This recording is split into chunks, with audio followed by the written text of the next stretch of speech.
Sejam todos muito bem-vindos. Meu nome é Thiago Alves, eu sou procurador jurídico da Agência Reguladora Ares PCJ. Estou com vocês nessa e em outras aulas concernentes ao tema das políticas de subsídios e do acesso das populações de baixa renda aos recursos hídricos e aos serviços de saneamento básico. Nessa aula abordaremos especificamente as políticas de subsídio como instrumento de inclusão social, redução de desigualdades regionais e de promoção de saúde pública. Sobre o macrotema da importância dos subsídios para que sejam sanados esses problemas, desigualdade regional, para que ocorra a inclusão social e para que seja promovida saúde pública, nós abordaremos 3 tópicos. No primeiro tópico, falaremos especificamente sobre os objetivos da Política Federal de Saneamento Básico, portanto, redução de desigualdades regionais, inclusão social e promoção de saúde pública como objetivos outorgados pela Lei 11445. No tópico 2, abordaremos o tema da universalização e as desigualdades vivenciadas no contexto prático das populações de baixa renda, portanto, abordaremos as metas de universalização que a Lei 11445 traz aos gestores municipais, aos prestadores de serviços de saneamento básico, e também abordaremos um contexto prático para mencionar aqui a universalização. Quando a gente olha para a população de baixa renda, nem sempre ela reflete um serviço real de saneamento básico. No tópico 3, abordaremos especificamente a utilização da sistemática de subsídios no enfrentamento dessas desigualdades e desses problemas elencados pela legislação. Primeiramente, falando do artigo 49, inciso 1, da Lei Federal 11.445, Marco Legal do Saneamento Básico. É um objetivo sanar esses problemas e promover melhorias sobre os serviços de saneamento básico. Diz lá o inciso 1 do 49, que é um objetivo da Política Federal de Saneamento Básico contribuir para o desenvolvimento nacional, para a redução das desigualdades regionais, para que sejam gerados empregos, para que seja implementado um maior fator de renda, para que haja inclusão social e para que haja promoção da saúde pública. Portanto, especificamente sobre 3 fatores: redução de desigualdades regionais, inclusão social e promoção da saúde pública. O que a gente vivencia na prática é que esses 3 problemas, esses 3 desafios, eles se entrelaçam e eles devem ser resolvidos de forma articulada, uma vez que existe promoção com qualidade de serviços de saneamento básico, por consequência, esses fatores eles são promovidos a essa população específica encontrada em situação de vulnerabilidade social. Portanto, conforme o trecho aí destacado para as senhoras e para os senhores, trata-se, portanto, de serviços essenciais com externalidades sobre o meio ambiente dessas pessoas, sobre a saúde desses indivíduos e sobre o próprio desenvolvimento econômico dessa parcela da população. Apenas para que nós tenhamos uma noção do contexto prático e de como essas dificuldades são vivenciadas a depender da cidade, do tamanho da cidade, da sua localização, e como esses fatores, eles, de forma cumulativa, eles trazem externalidades negativas a essa população de baixa renda. Primeiro, todas essas premissas foram identificadas em um estudo promovido por Marques, um estudo intitulado de Condições Habitacionais e Urbanas no Brasil. Primeiro, o que se identificou é uma premissa relacionada ao tamanho das cidades, ou seja, quando a gente fala de desagregar a informação relacionada ao saneamento básico em termos regionais, por grupo social, por tamanho de cidade, e quando determinada cidade está em região metropolitana, aparecem claros padrões de desigualdade. Portanto, esses padrões de desigualdade precisam ser enfrentados pela gestão municipal. Quando a gente tem um olhar específico para as regiões metropolitanas, também fica claro que existe uma conjugação de desigualdades quando se relacionam cidades comuns e cidades localizadas em regiões metropolitanas. Desigualdades que são relacionadas ao próprio contexto social das populações em situação de vulnerabilidade e também em relação à renda, a capacidade de pagamento dessas pessoas. Quando existem regiões metropolitanas, essa realidade ela é diferente de outras cidades, por exemplo, no interior do país.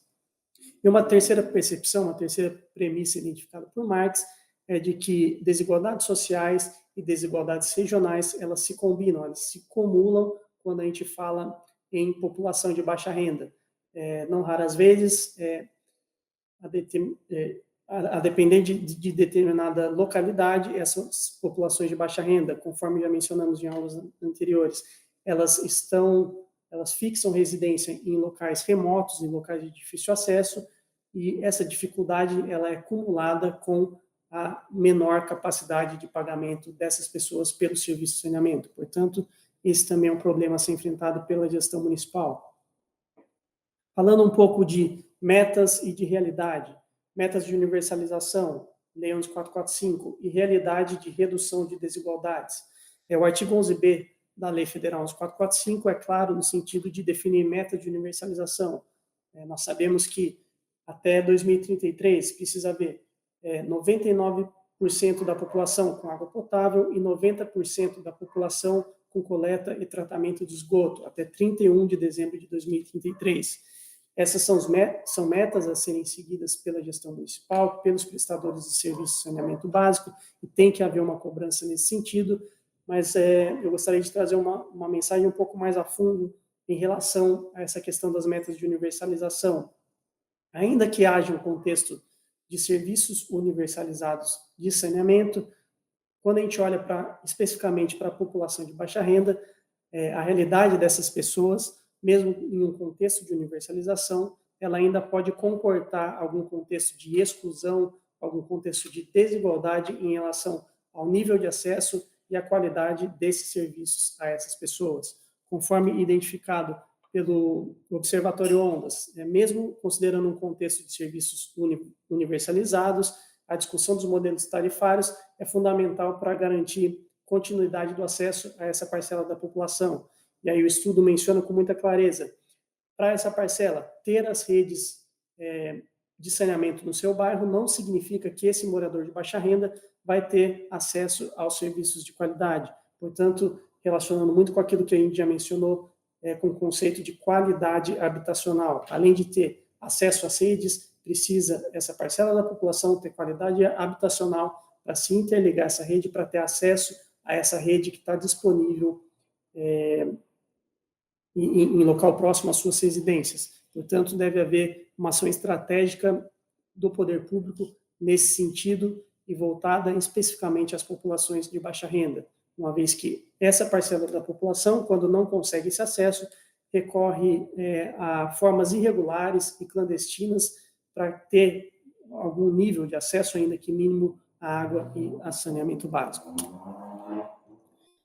Apenas uma mensagem aqui para os gestores e gestoras públicas relacionado ao dever de prover serviços de saneamento de qualidade.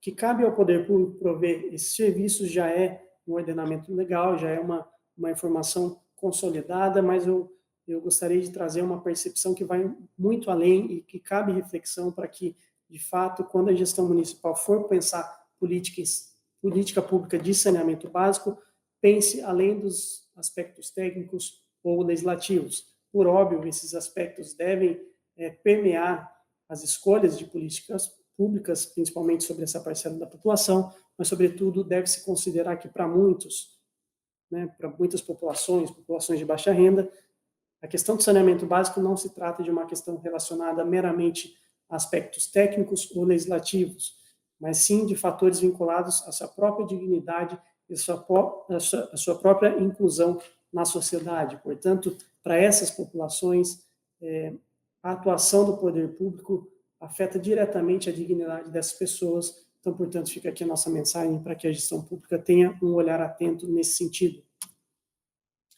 Falando dos subsídios como instrumentos viáveis para combater essas difíceis realidades.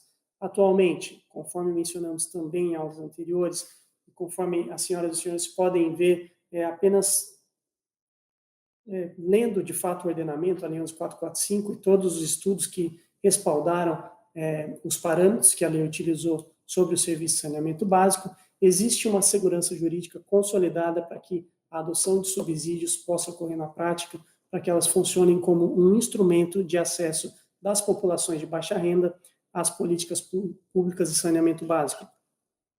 O Observatório Ondas também relata com muita propriedade de que os dados demonstram que existe um déficit de acesso à água e esgotamento sanitário às populações de baixa renda, e de que tornar usuários desses serviços públicos, essas populações de baixa renda, demanda equacionar subsídios, proporcionar subsídios na forma de tarifa social, então, portanto, subsídio tarifário, e de forma que esses subsídios sejam corretamente estruturados, ou seja, aí tem uma métrica até numérica, né, de que o subsídio, o valor a ser pago, não pode ultrapassar 3% da renda desse domicílio, para que não comprometa outras frentes que também demandam dispêndios dessa população de baixa renda. Portanto, gestores e gestoras, quando for pensar em política pública, acione a sua entidade reguladora, cumpra as normas da sua entidade reguladora, que, por consequência, já devem refletir todos esses critérios exigidos pelo ordenamento. Fica aqui nossa mensagem: subsídios tarifários, tarifa social, mas também subsídios não tarifários, por exemplo, serviços em benefício dessa população de baixa renda, com preços reduzidos ou até mesmo serviços gratuitos, também funcionam muito bem para reduzir esse contexto de desigualdade. Em todos esses casos, subsídios tarifários e não tarifários, é o regulador que deve regulamentar a questão e, portanto, o município, o poder público municipal, deve cumprir aquilo que o regulador regulamentou por meio de norma própria.